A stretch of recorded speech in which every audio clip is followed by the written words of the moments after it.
Okay, so it is Monday afternoon. It is 3 o'clock on the dot. I am meeting up with a friend at 4 p.m. at a place near my parents' house. It's like a hall, like an estate.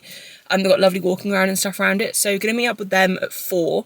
So because I kind of got ahead of work over the weekend, well, I say weekend yesterday, and was pretty productive and good time-wise today, which is the perks of not having my phone near me while I'm working. I finished work in time, so earlier than planned. So I'm gonna head to my parents for a bit first, hang out with them, basically just let Zuko play in their garden for a bit, and then gonna meet my friend at 4, go for a nice dog walk. She's bringing her dog and her parents' dog, which are like, one of them is the tiniest dog I've ever seen, and they're like terriers, but they're really sweet. And one of them's still pretty young, so I think Zuko's going to have lots of fun playing there. So yeah, going to head there now and just kind of hang out with them. So Monday is Relax Monday. We're having a relaxed week, guys. That is the theme of this week. We're going to be relaxed. We're not going to stress. We're just going to have a really good, solid week. That is the plan. So yeah, it's starting off well. Already kind of planned work for the week, what's happening on which days, so all good. Clients have got some very exciting training weeks coming up, lots of PBs planned, so also very exciting, and everyone's kind of got good momentum at the moment, and I'm trying to like root that into my own life as well. So anyway, going to stop talking and going to head to my parents. Okay, so I've literally just got home. It is 5 to 7, been gone quite a while to be fair, but stopped at my parents on the way to the walk, and then after the walk I also dropped in again. And to be fair, I don't think I got to theirs until about 6ish. So had a lovely, lovely walk, like really nice. Don't know how long we were walking for, probably a little over an hour. And it was just really nice, peaceful, relaxing. But what wasn't nice, guys, I didn't have a lot of signal on the walk, and my notifications on Instagram don't come through on my phone, but they do come through on my watch still. Like, I just get the vibration, and I didn't have a lot of signal on this walk. But on the few spots that I had signal, my phone, I could feel on my watch, was going mental. And so, naturally, I had a little peek. Granted, I was talking to my friends the whole time, so I didn't really have time to properly read stuff. But I had a message come through. Well, no, not a single message. I had maybe 7 or 8 messages from different people. Some clients, which is fair enough. Some just friends, other lifters, etc. to tell me that rigor mortis sleeves and all stiff sleeves are being banned by the IPF. And obviously, I'm trying to keep my stress levels down at the moment. Banning stiff sleeves is not keeping my stress levels down. No, I'm kidding. To be fair, I've heard rumours of this for a long time anyway, and obviously people have said since they first became a thing, oh, they shouldn't be allowed, they shouldn't be allowed. And I'd heard from a pretty good source not long ago that this was most likely going to be happening soon. But obviously there's no point stressing over what ifs. So until the news was actually announced, I just didn't really give it much thought. The good news is they're not banned immediately. They are banned. Basically, you're not allowed to use them in competition after, I think it's the 18th of August, if I'm remembering rightly. Like, I've literally not been on my phone long enough to properly check. I literally just briefly read the press release thing that came out. And I think it said the 18th of August is when they are banned from. So for me, I'm like, okay, well, I've got 2 comps between now and then. One of them I'm like 6 weeks out of less than, and the other one is literally 7 weeks after. So neither of those periods give me a lot of time to get used to SPDs. If they were banned with immediate effect and I couldn't use them at the comps, obviously as of tomorrow I'd be in my SPD sleeves. I don't need to deal with this in my own training until after the English is done at the start of July. And in all honesty, obviously rigs give me extra on my squat. I'm not going to say they don't, but I think the main thing I get from rigs is the feeling, the confidence they give me, because I can feel them more sturdy around my knees. But also, they really help me stay on my quads more, and I think it's because I'm more conscious that they're on. So my movement pattern does change a little bit when I'm in SPD sleeves. Do I think my total was going to plummet because of this? No. Like, my first joke that I made was literally like, I'm going to have to learn to deadlift now. But genuinely, I think all I'm going to have to do, and all I would recommend to other people to do, is if you've got comps in this upcoming period, just keep your stiff sleeves on, because there's no point changing things in this period. Like, worry about it once you've competed. Like, the week after my All England's comp, I'll be in my SPD sleeves. My rigs will not be worn anymore. They'll probably be shoved on vintage straight away. Which is also annoying because I've got 2 pairs, one of which is basically brand new that I save literally for if this pair ever breaks. They have sometimes got a habit of breaking, I've heard. Anyway, so basically my plan is going to just be, as soon as the English is done, straight back into soft sleeves, SPD sleeves. I've got their powerlifting sleeve, which it makes me laugh when people are like, oh, the SPD powerlifting sleeve is stiffer than their old one. It's barely any different. It just clings to your leg a little bit better. They're good, and I'm glad I've got them, but they're not that much better than the original SPD sleeves. Anyway, I don't mind the SPD sleeves. I made enough progress. I was repping 1/7 in the SPD knee sleeves before I changed the rigs. Like, my strength has gone up because I've gotten stronger, not because I'm wearing stiff sleeves. So it's not a problem. We just have to adapt to the rules. It's absolutely fine. And to be honest, in some ways, I was thinking about this on the drive, it's probably a bit of a blessing in disguise for me, because it's going to force me after the English to have a lighter block just to gauge where my strength is in those. Because I do think, to start with, because of the change in movement pattern, I'm going to have a slightly slower descent in them. I am probably going to lose a little bit of strength, but obviously I'm going to regain that and I'll get that momentum back in time for the British. But it's going to force me to take a slightly lighter block with squats, which I do think my body is probably quite desperate for, because at this point it's been like 2 years of just consistent squat progress and consistently pushing squats. And obviously it's been worth it because my squat is blowing up still, but my body probably does need a little bit of a, okay, let's take a break from this sort of thing. So basically, I just want to say, knee sleeves being banned, stiff sleeves from the IPF. I'm not surprised. It was just a matter of time, but there was no point talking about it or stressing about it until it was actually done, because there's also always so many rumours. It's like the elbow depth thing. Like, they were talking about banning arches on bench press for years before it ever happened, and the knee sleeves thing is somewhat similar. I know they haven't been around too long, like it's a difference like that, but there's been rumours of them being banned for so long, like pretty much since they first became a thing, that it was only a matter of time before something was done. So yeah, but you know, not great for my stress levels when I'm trying to have a nice chilled walk. But I actually have a really lovely time. It was good seeing my friend and her husband, and it was also just nice being out. I was actually in shorts and a t-shirt. It was so sunny. It wasn't that warm, but it was warm enough that I didn't need a jumper. And Zuko was unbelievably hyper playing with the other dogs, and we went for a drink after as well, and just kind of sat and chatted in the beer garden. I just had Pepsi. Zuko wound up all the other dogs in the area, because to start with we were the only ones there, then a few other people came in with their dogs, and Zuko decided at that time that he wanted to start barking, and then all the other dogs started to bark, so that was funny. But he's currently sound asleep in the back of the car, so I'm going to go in and going to make some dinner and just have a chilled evening. It is, it's time 7 o'clock, so yeah, gonna have a bit of a chilled evening before I go to bed. The last 3 nights in a row I've been on the sofa watching movies with Zuko before going to bed. At least, I mean, I don't finish the movies every time, I do like an hour or so at a time, but I'm trying to give myself at least like an hour of downtime before I go to bed every night, and it's definitely been helping. My sleep hasn't really improved, like I'm still struggling to switch my brain off, and I don't really know why, because I've not got that much going on right now that I need to be thinking about, and like my sleep is a bit broken, like I am waking up a lot more than I normally do. If it continues, I might look at getting some magnesium or something to help with that, but for the time being, it's all good. I'll get through it, I'm sure. Like, sleep's never been something I particularly struggle with, and this is quite unusual for me. Unusual. Unrare is not the right word, or even a word. So yeah, but anyway, I'm gonna head in, gonna eat, gonna have a chilled evening, and I'll catch you guys tomorrow for squats and bench. Okay, so sun is out in full force. It's very, very bright. It's Tuesday morning. It's not the greatest day. So obviously I said, you know, positive week, no stress, gonna be great. I woke up in the night last night and I think I was rolling over, I don't really know. My neck, something in my spine, I felt almost start to shift. So I instantly froze, panicked, and then pain just kind of radiated around. And now I just basically have barely any movement. Zuko's also sharing my chair.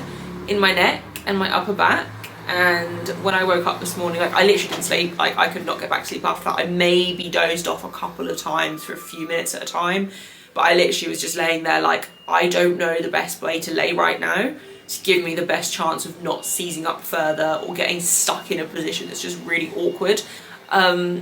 So basically my neck, my upper back is very bad today. I've said before and very recently as well, like it has flared up again, but it's not ever been this bad. It's 11:30. My neck hasn't particularly improved. Like, I think I'm just kind of getting used to the pain. I can't really move it much still. I am trying to actively like move my arms about more and kind of like open up my back, because it is like all the way down to, I was going to show you, but I literally can't stretch that far, into like the middle of my back, I would say, like the top back. Yeah, I don't know how to explain this. So I'm kind of like trying to at least loosen off the bits that feel like I can loosen them off, but it's not looking great, guys. I think we might have to have a rest day today, and well, it would be very silly of me to try and train. So I think we're gonna have a rest day today, and then tomorrow, hopefully I'll be able to do an SPD day. I'll I'll be very upset if I have to miss any sessions. I say miss, I would still do them, but just have to push them back. Yeah, I'm getting good momentum, guys. I literally spoke to someone last night about how my prep's going, and I was like, honestly, like, things are great. My body's starting to hurt less because the weather's better. I'm not training in the freezing cold anymore. Generally, like, I feel pretty good. I am now on top of stress levels, and no, I'm not, clearly. But it's okay. I'll survive. Obviously, I'll just keep you guys updated in the video of when I actually manage to train or not. Also, finding it incredibly frustrating on my Instagram, seeing the SBD athletes basically being, which I am genuinely losing some respect for some of them at this point, because people are kicking off about the knee sleeves, right? But they're kicking off because these were approved, they went through testing, they were approved by the IPF, and I don't think it's necessarily SBD's business play getting these stiff sleeves all banned. Like, there's still plenty of other sleeves you can use from other companies, like A7, for example, have plenty of other options of sleeves that you can use that are still allowed. But the SBD athletes that are basically saying anyone that used rigor mortis sleeves or INSAs or stiff sleeves have been cheating, and, you know, they need to just get stronger, blah, blah, blah. Like, no, like, the sleeves don't do that much. It's more the financial implications of this. Like, I still have my old SBD sleeves, so as long as they still fit, I can just transition back into those after my comps. But for a lot of people, they've spent 100 quid on a pair of stiff sleeves, possibly, I think INSAs are more than that, including delivery and stuff. But let's say you've spent 100 quid on these sleeves and you now have to go and buy new sleeves that are also close to £100 from another company or from SBD, wherever you decide to go. That's a lot of money to a lot of people. And I think it's very ignorant of these SBD athletes to be like plugging their support link, being like, oh, well, time to just get some proper sleeves and learn to get stronger and actually learn to squat, blah, blah, blah. Like, it's money that's the issue here for a lot of people. It's not, like, I joked that I'm going to have to learn to deadlift now.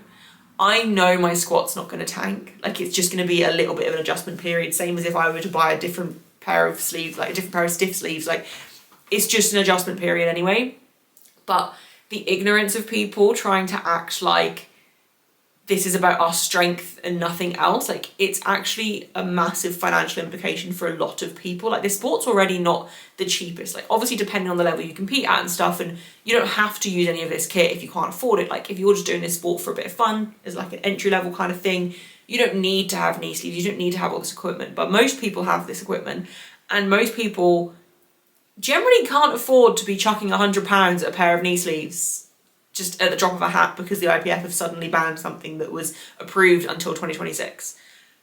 It just feels quite ignorant of people to not even acknowledge the financial implications for a lot of people. Like, I could afford new sleeves, you know, this isn't me talking from my, like, this is something I thought of as soon as they brought it out, but this isn't me talking from my own experience. But I know a lot of lifters, I have lifters that would not be able to just drop another £100 on a pair of sleeves. And also, I'm probably going to sell at least one of my pairs of rigs. I'll probably keep my more used pair just because they're so used at this point. But the price of them is probably now going to have to drop as well. And for these companies that have produced them, they're going to have so much stock in these items that, yes, other feds can still use them, so they still hopefully will sell them. But they're probably going to drop the cost of them because they're not IPF approved anymore, which is why the cost was already pretty high, I'm pretty sure, because they had to account for the fact that they had to pay the fee to get things IPF approved. It's all just, I think these sorts of things really highlight to you how people's brains think and how they work, and it's whether or not you're thinking about, I don't know, like, I'm thinking in this moment of, what about these people that are actually really going to struggle to pay for this? Or even people that got them as gifts. Like, I know people that their Christmas presents and their birthday presents, they ask for some kind of powerlifting kit because they can't afford it themselves. So their only present would be like a pair of knee sleeves, you know? It's like, I think people need to open their eyes a little bit here, you know? Like, they really do. Don't get me wrong, if I need to buy new knee sleeves, I'm obviously going to use someone's support link, because why would I not support people if I can? Okay, so it is Wednesday. I was about to say Tuesday. It is almost 3 p.m. Zuko has just let himself in my office after I kicked him out because he was being naughty. He is at my feet. So it's Wednesday afternoon.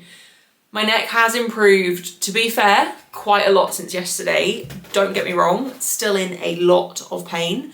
But I think the main thing is I'm not as scared of the pain today. Like, I know nothing terrible is going to happen. He's just fallen off his chair.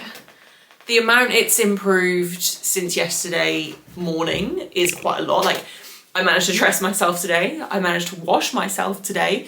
Like last night I was still in too much pain to do that. So I am happy with how much it's improved. I am going to attempt to train later and do yesterday's and today's sessions together. I am a bit nervous for it, but we're just going to see how it goes. I would say yesterday the pain was a solid 9 out of 10 all day. Today it's probably more like a 7 to 8. I also haven't taken as many painkillers today though, to be fair. I took, so my mum brought me some Cocodamol over, and she didn't warn me that it was very strong. Like I had Cocodamol that she'd given me already in the cupboard that I took. Like I don't really take painkillers that often, but I know you don't take Cocodamol and paracetamol together because there is paracetamol in Cocodamol. You take one or the other, and Cocodamol is stronger, so I took Cocodamol.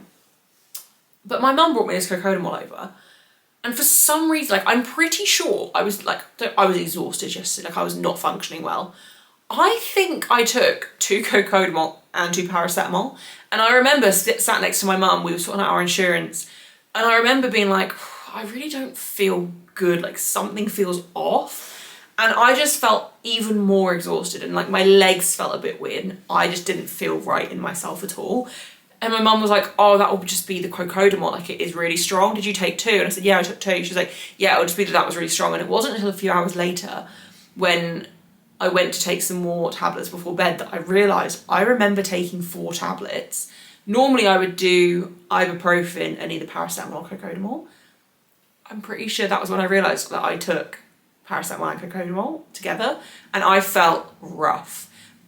I actually had a 4-hour nap from 5 until 9 p.m. I could have stayed in bed. Like my boyfriend woke me up because he knew I had another meal to have, and obviously like he just wanted to make sure I was all right. So I got up, I made my dinner, and then I took some more painkillers. I think the ones I had before were like 3, so they were out of my system by this point.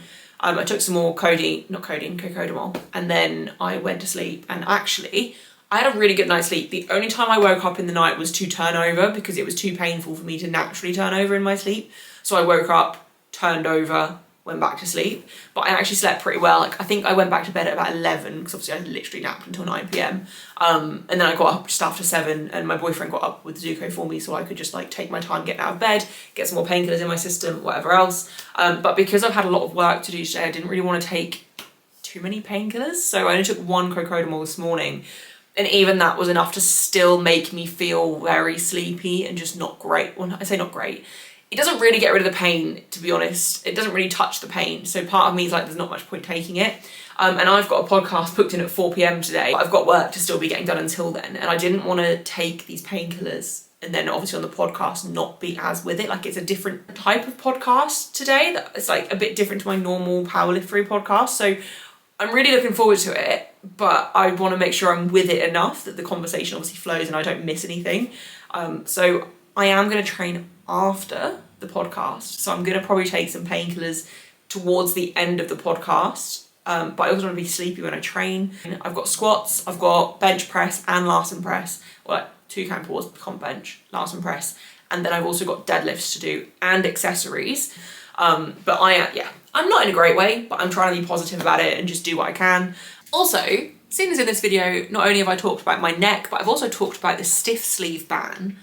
The amount of people I'm seeing try and plug the SPD powerlifting sleeves as being somewhat close to a stiff sleeve, or like the closest option to a stiff sleeve, is actually crazy. I've used both. The SPD powerlifting sleeves are probably what I'm going to go back to. They are in no way stiff. Like they're really not. They're just slightly thicker material than the old original knee sleeves that SPD did, with like a different layering on the outside. They are not stiff. They just cling to your legs slightly more. Like they are. People describing them as being like the stiffest sleeve that you're allowed to wear is so inaccurate. Like they're not. Like I don't understand how anyone's got this opinion.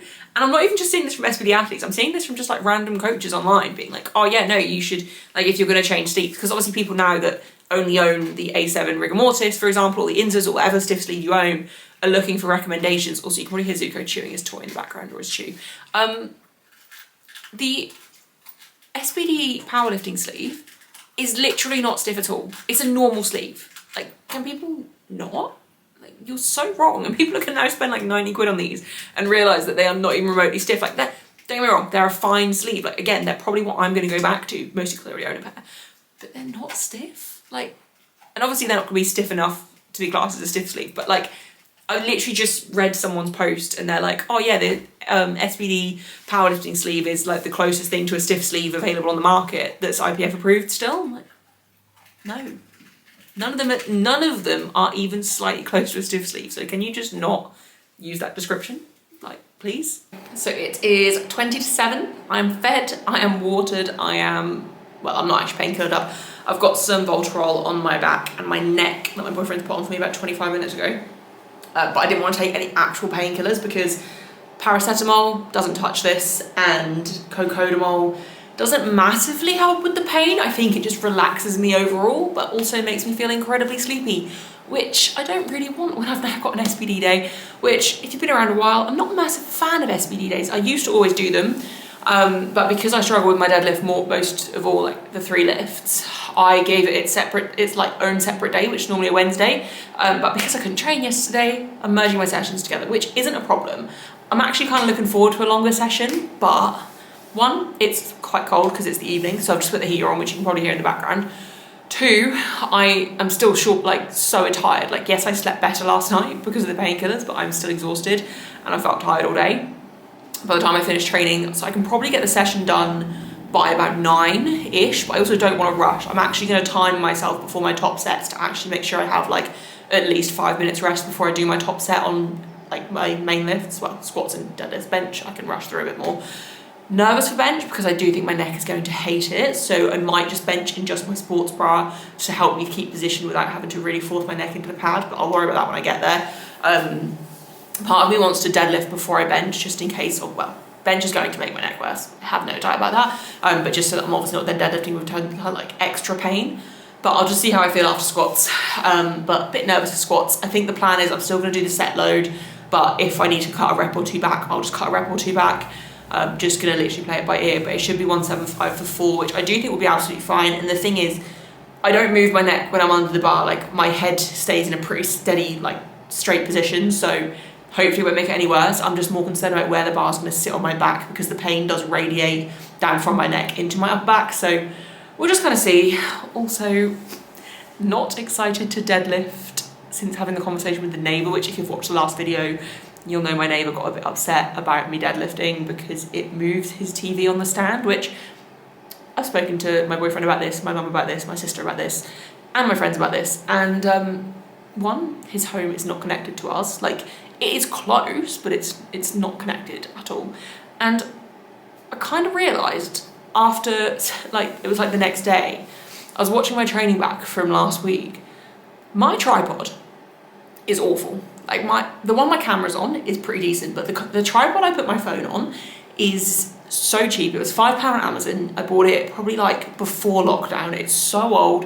It's literally on its last legs. Like, one of the legs isn't even held in by screws. It just balances in place and I have to be careful with it. My phone is too heavy for that as well. Another point. My phone is literally too heavy for the tripod. I have to be careful how I put it. When I drop the bar on deadlifts, my tripod doesn't even shake. Like, my phone, my camera doesn't shake, like, at all. It doesn't move. And that's literally like 1.5 meters at most, if not less, from where I'm deadlifting in the same room. So I am very, like, I don't want to fall out with anyone ever, obviously. Like, I like to get on with everybody and just keep the peace, especially with neighbours, because it's easier. But I think basically what's happened is he hears the noise of it hitting the floor, which obviously I don't like that people can hear that, but also that's just kind of tough. Like, I'm deadlifting in my own home, I own the house, I can kind of do what I want within reason. I think the sound makes him jump when he was watching TV, and that's what he doesn't like, rather than the actual, or like it interrupts them while they're watching TV, which obviously is fair enough. And I really do make such a conscious effort on this day to train earlier, but obviously today I just haven't had that choice. And also I want to leave the session a bit later in the day because then I have less pain. But I am a bit worried that I'm going to be deadlifting at like 8:30ish, 8-ish. I don't even know what time it's going to be. Possibly a bit later when they're probably going to be watching TV. But we will worry about that if you talk to me about it again. Yeah. It's been a long time coming, it's been a long, long time. Yeah. This is how, getting down. Yeah, yeah, hey. This is how, I'll be getting down, This is how, it is really done, they can't figure out. They don't understand, so they hold me down and out. Okay, so apologies if you can hear the heater in the background. Naturally, I'm upset that the top set was slow. Like that last rep, I literally stalled on the way up, and every single rep felt sluggish and slow. But like, I was confident I had it the whole time. My neck also doesn't really feel any worse from this. When I say neck, I do mean upper back as well. Like, it's not literally just my neck, but like, it feels okay from doing low bar. I have got high bar next, so a little bit nervous about that. But if it feels terrible, I'll just do low bar at the same load. But what I was gonna say was, I can't really be that mad that 175 for 4 moved that slowly. Like, my warm-ups felt terrible. My squat felt so unnatural, even just from 70. I tried to squat the bar. I wish I filmed it for the first time. I don't remember the last time I squatted just the bar. I don't warm up with the bar. I warm up from 70 onwards. Like, the bar I can't really get in a good position with anyway. But because obviously with my neck and upper back and everything, like, I basically spent more time warming up before I got under the bar, and I spent a lot more time mobilizing my upper body and my shoulders and everything, just getting everything feeling a bit more loose, getting blood flow to the area to obviously help. And so I was like, right, I'm actually just gonna get under the bar and just see how it feels with the load, like not with load on my back, because obviously it's not a load on the bar, but like, you know what I mean, like with the bar on my back. And I tried to just do a squat with the bar on my back, and I swear to God, I could not get to depth. I need that load on the bar to like counterbalance and actually get a good position. So that was quite funny. But no, literally from 70 all the way up to my top set, squats felt terrible. I think I just feel a bit lethargic and weak in my body, which obviously makes sense. Like, I've restrained on the painkillers since this morning because of the fact that they make me feel so like tired and lethargic and stuff, but I feel like crap. Like, literally yesterday, the amount of times I like broke down in tears just because I was in so much pain and I just felt useless. Like, I'm considerably better today, but I'm still not good. My body is still trying to sort of like fight off this. I didn't, like, although I slept, I didn't sleep well. Like, it was a light enough sleep that any attempt at moving my body, I could feel, and I would wake up. Like, I still pretty much slept through the night, don't get me wrong, but also I didn't go to bed until 11 because I had that nap earlier on. Like, just generally, I'm exhausted is basically what I'm trying to say. So to squat 175 for 4 on arguably the worst day I have had in a long time. Like, bearing in mind last Saturday, I was also having like a breakdown before I trained, but like, the way my body feels today, like, I don't even feel like I can switch on, which obviously isn't ideal when I've got a long session ahead of me.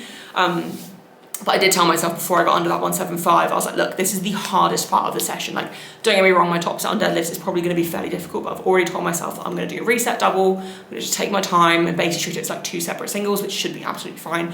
But yeah, essentially I told myself this is going to be the hardest part of the session, so just get this done and go from there. And if I didn't think I had the 4th rep, I would have stopped at 3, but I very much said to myself before the 4th rep, I was like, it's going to be slow. The last 3 have been slow. Just commit it. And the second I started the rep, I was like, oh, well, you've done it now. And obviously I didn't have a choice but to finish it. And it was hard, but it wasn't like a max effort grind. I don't really know why I stalled. Like, normally I'm a very gradually slowing down person, whereas I feel like I just suddenly stalled and then just carried on. But it still felt okay. Like, I was confident the whole time, but obviously it didn't move as well as it should do. But that's not a problem. I'm okay with it. I'm like, there's literally like, I shouldn't have expected more considering how I feel. So yeah, I just wanted to come on and say that. Anyway, I'm gonna get the rest of my session done. We ain't going out like that. We ain't going out like that. Watch me go and bounce right back. Down for the count, but the hound strike back. Eat it like that. I don't wanna hear it, but you hit me right back. They told me take the L and move on. Heard it from somebody who's been taking L's their whole life. I don't know what you want. Passive when they play you. Expect the best from people like there's nothing they can do wrong. Seen this movie way too many times to be the fool for you to chew on. Nah, I'm not complaining, but there's things I can improve on. Why would I fight and retreat and not study and sleep and recover to be able to smother you motherfuckers? I'm going ghost and I'm up to something. Or maybe I'm up to my wits' ends with all of your bitch trends. I'm sick of the system. I'm not into religion. I need something higher and bigger to fix this. Brothers, sisters betray me that I never want. Okay, so I'm probably still gonna do one more set of Larson, but basically just quick recap.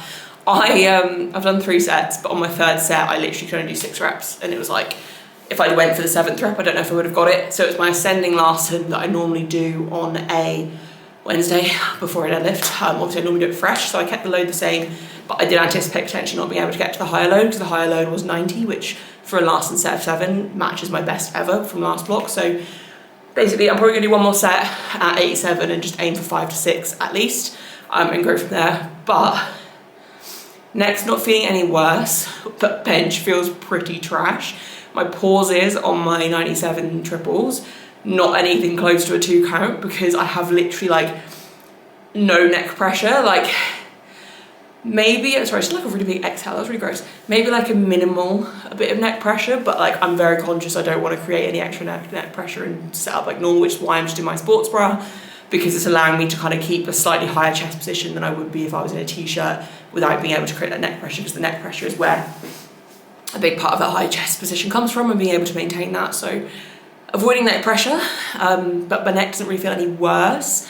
I have to be really careful when I get off the bench and on the bench, but it's actually not caused as much irritation as I expected. Like, don't get me wrong, I think when I finish training and my body kind of cools down, it might seize up again, but I'm prepared for that. I was expecting it to feel worse by this point. So I'm feeling okay before I go into deadlifts. Session is taking a while, but to be honest, I'm forcing myself to rest, because I didn't rest long enough before that last set of bench that I just did, and that's why I probably couldn't get to 7 reps. So I'm just gonna have a moment. I'll film this next set, but basically just want to say I did 2 sets of 7 at 82 and then 85, then 87 for 6 instead of 7. So I'm gonna stay at 87 just to get a bit of volume in, because also it's bench, doesn't really matter if I overshoot a little bit on bench at this point. So yeah, basically just gonna say that, and then I'll just show you guys deadlifts when I get there.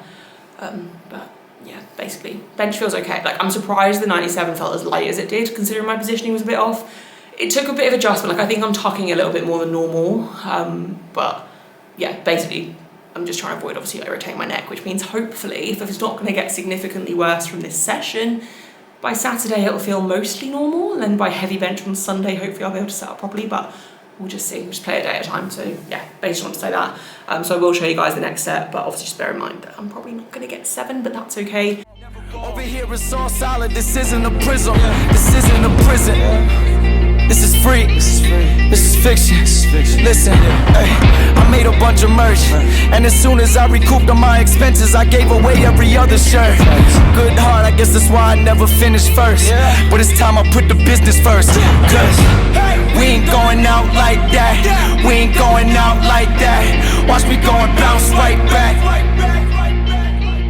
Cause we ain't going out. I don't know how I just did 7. Very messy 7. I haven't watched it back, but I know for a fact that was very messy, just rushed through. But 7 at my last set, so very happy with that. Shows what actually resting does. So now I'm gonna set up for deadlifts, and I'm gonna make an effort to actually rest at least 5 minutes before my top set. I'm a little bit nervous for my top set, but like, I know I'll be fine. And to be honest, my body's warmer than normal, so. We ain't going out like that. We ain't going out like that. Watch me go and bounce right back. We ain't going out like that.